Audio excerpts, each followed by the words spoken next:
Balsavimas interneto. Nu, dar kartą paspausiu, kad nebūtų atseit klaidos. Delfi ir Info TV pristato balsavimą internetu. Nu, balsavimas interneto puslapis. Tai jeigu aš prieš tą balsavimą interneto, tai aš iš karto nuspaudžiau. Nelabai ir ką skaitydamas, nes aš pagalvojau, kad čia yra tas pasisakymas balsavimo internetu puslapis, tai prieš, nu. Tai pasirodo, kad čia šalia yra langelis už. Už Lietuvoje turėtų vykti realūs. Tai kaip supras dabar? Tai jeigu aš prieš, tai man čia reikėjo spausti, nu.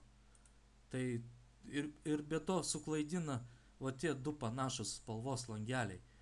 Tai kam taip daryti, bet ir kokia nuomonė susidarys pas tos pačios bubutis, kas čia per technologijos tokios, gaidiškos kažkokios tos technologijos, nu.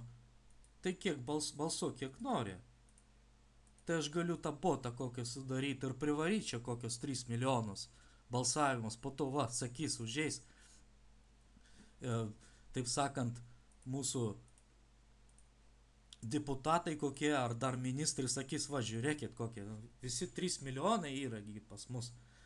Niekas niekur neišvažiavo, taigi labai gerai. Tai kas man gali paaiškinti, kas čia dabar daros, bet paslėpti žodžiai, du vienodi langeliai, normaliai niekur neaprašyta, už ką, už ką prieš. Kas čia betvarkė tokia, nu, Delfi, blėt.